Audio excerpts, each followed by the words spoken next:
मित्रों, आप सभी का स्वागत है।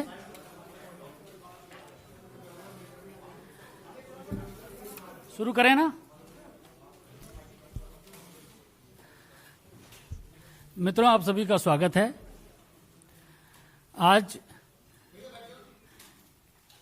जतिन प्रसाद जी हमारे बीच में हैं। आप उत्तर प्रदेश से आते हैं और भारतीय जनता पार्टी की नीति हमारे माननीय प्रधानमंत्री जी नरेंद्र मोदी जी के नेतृत्व से प्रभावित होकर भारतीय जनता पार्टी के परिवार में शामिल हो रहे हैं। हम आपका स्वागत करते हैं। जतिन प्रसाद जी, जैसा कि आप सब लोग जानते हैं, उत्तर प्रदेश के बड़े कद्दावर नेता हैं। आप पूर्व में केंद्रीय मंत्री रहे हैं। कांग्रेस संगठन में कई विभिन्न पदों में आपने कार्य किया है। आपके पिताजी स्वर्गीय जितेंद्र प्रसाद जी उत्तर प्रदेश के बहुत बड़े नेता रहे हैं। हम आपका स्वागत करते हैं भारतीय जनता पार्टी में। और मैं आदरणीय पीयूष गोयल जी जो आज हमारे मध्य हैं, उनसे मैं आग्रह करता हूं कि वह श्री जतिन प्रसाद जी को पार्टी की सदस्यता दिलाएं और पार्टी की सदस्यता की पर्ची उनको सौंपे।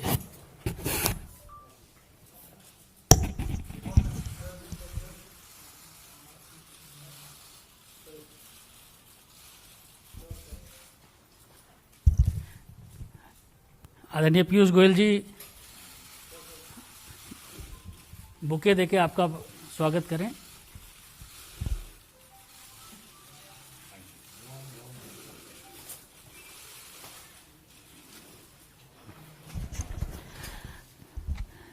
इस अवसर पर मैं केंद्रीय मंत्री आदरणीय पीयूष गोयल जी से आग्रह करूंगा कि जतिन प्रसाद जी का शब्दों के माध्यम से स्वागत करें।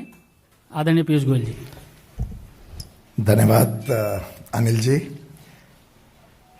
माननीय जतिन प्रसाद जी ने बहुत ही छोटी आयु से उत्तर प्रदेश की सेवा में अपना पूरा जीवन झोंक दिया।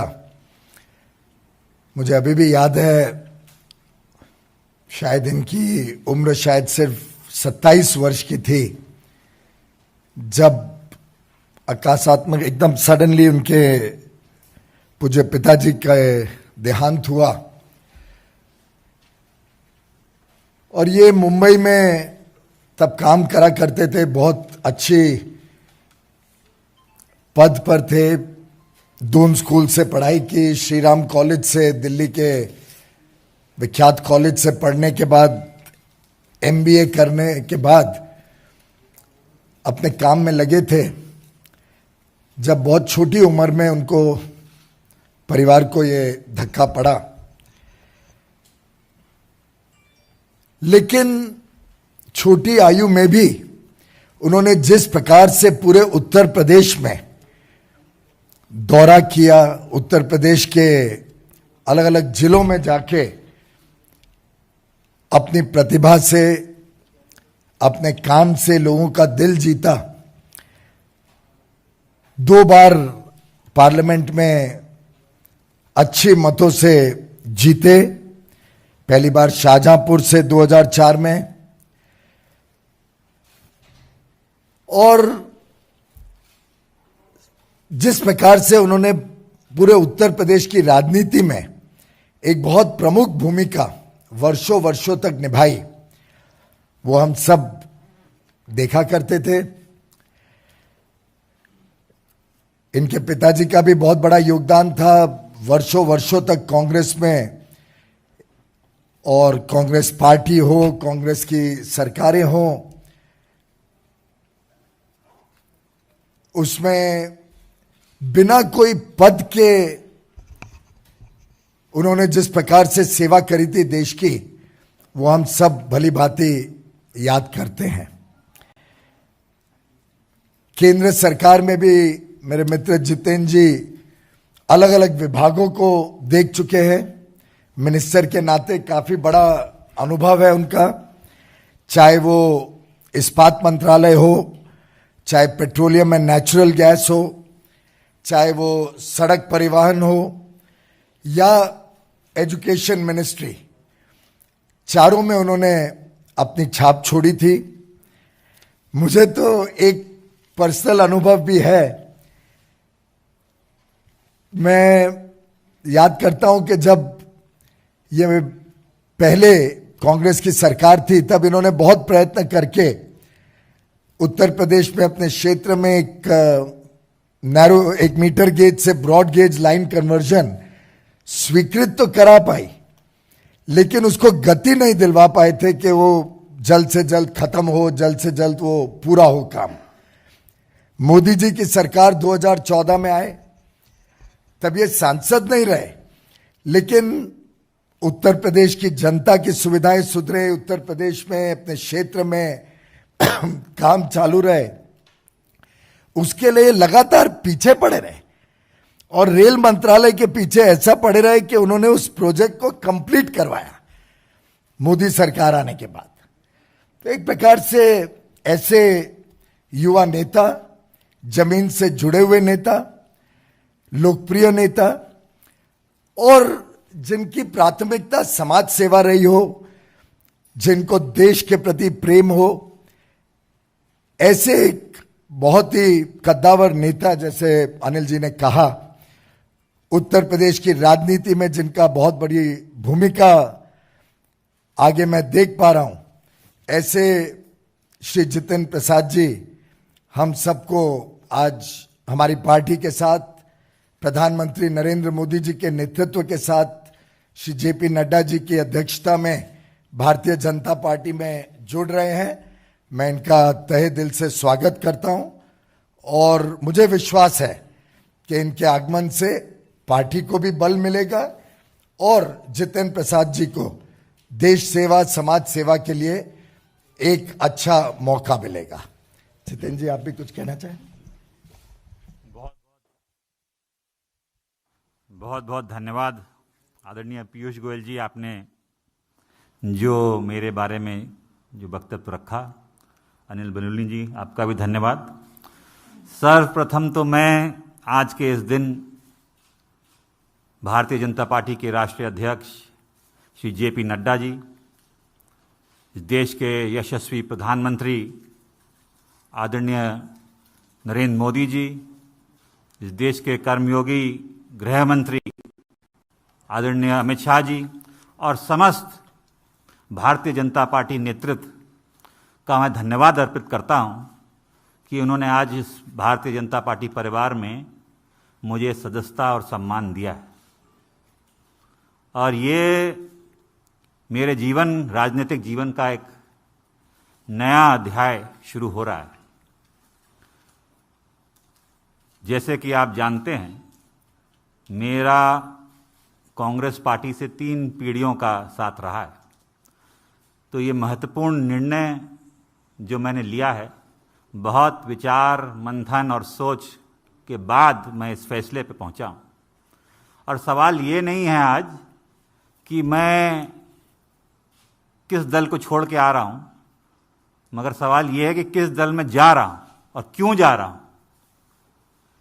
ये मैंने पिछले कुछ वर्षों से, 8-10 सालों से महसूस किया है अपने अनुभव में, राजनीतिक जीवन में, लोगों से मिलकर भ्रमण करके देश भर में, कि अगर आज कोई इस देश में असली माने में कोई राजनीतिक दल है जो संस्थागत इंस्टीट्यूशनल दल है, वो भारतीय जनता पार्टी है। बाकी दल तो व्यक्ति विशेष और क्षेत्र के हो गए, मगर राष्ट्रीय दल के नाम पे अगर आज भारत में कोई दल है तो वो भारतीय जनता पार्टी है। और जिस चुनौतियां और परिस्थितियों से हमारा देश और विदेश में भी, हमारी सीमाओं पे भी जो चुनौतियों का सामना कर रहा है, उसके लिए अगर आज इस देश हित में कोई दल और कोई नेता सबसे उपयुक्त और मजबूती के साथ खड़ा है देश हित में, तो भारतीय जनता पार्टी और प्रधानमंत्री नरेंद्र मोदी जी हैं। ये जो दशक है, ये भी मैंने एक वक्तव्य सुना था प्रधानमंत्री जी का, निर्णायक होगा भारत के लिए और आने वाली पीढ़ियों के लिए। भारत विश्व पटल पे क्या भूमिका निभाएगा वो यहाँ सरकार तय करेगी और नेतृत्व तय करेगा।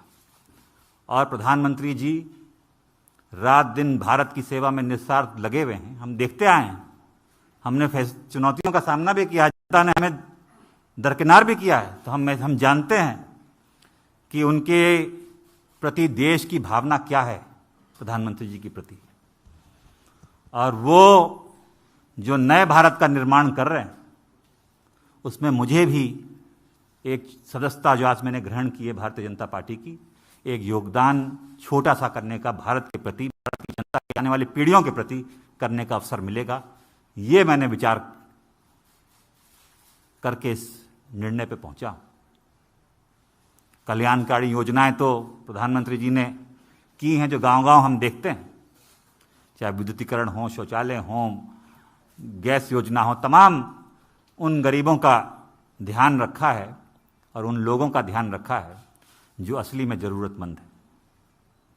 और दूसरा कारण ये भी है कि जिस दल में मैं था, मुझे ये महसूस होने लगा कि हम लोग राजनीति में हैं और राजनीति एक माध्यम है, दल भी माध्यम है। अगर आप अपने लोगों के हितों की रक्षा नहीं कर सकते, उनके लिए काम नहीं आ सकते, तो आपका राजनीति और उस दल से में रहने में क्या औचित्य है। तो यही मेरे मन में, और चाहे वो देश हित हो, चाहे वो प्रदेश हो, चाहे वो जिला हो, अगर आप अपने लोगों के उपयोग नहीं आ सकते, उनके सहायता के लिए आप मौजूद नहीं हो सकते और आपके इस लायक नहीं हैं कि आप अपनी जनता के हितों की रक्षा कर पाएं, तो वो मुझे महसूस होने लगा कि वो कांग्रेस पार्टी में नहीं कर पा रहा। भारतीय जनता पार्टी वो माध्यम बनेगा, वो सशक्त संगठन, देशव्यापी इतना संगठन, इतना मजबूत नेतृत्व जो आज देश को जरूरत है। मैं इस वक्त ज़्यादा बोलना नहीं चाहता, मेरा काम बोलेगा। मैं धन्यवाद देना चाहता हूँ सभी मेरे उन कांग्रेसजनों का जिनका मुझे आशीर्वाद मिला और साथियों का इतने वर्ष तक। मगर अब मैं समर्पित एक, गोयल जी आप सब जानते हैं, आपका धन्यवाद दूंगा। एक कार्यकर्ता के रूप में भारतीय जनता पार्टी के मैं कार्य करूंगा और वही उद्देश्य, सबका विकास और सबका साथ, जो उद्देश्य है एक भारत और श्रेष्ठ भारत का, वो लेके एक कार्यकर्ता के रूप में मैं काम करूंगा। बहुत बहुत धन्यवाद आप सभी लोग। धन्यवाद धन्यवाद नितिन जी। एक मिनट, अभी आप इसके बाद माननीय राष्ट्रीय अध्यक्ष जी से भी मुलाकात करेंगे, और क्योंकि कोविड गाइडलाइंस है, सब लोग पालन कीजिए। ये टिक टैक थोड़ी देर बाद में एक एक करके सबको देंगे, कृपया अनुशासन बनाए रखिए।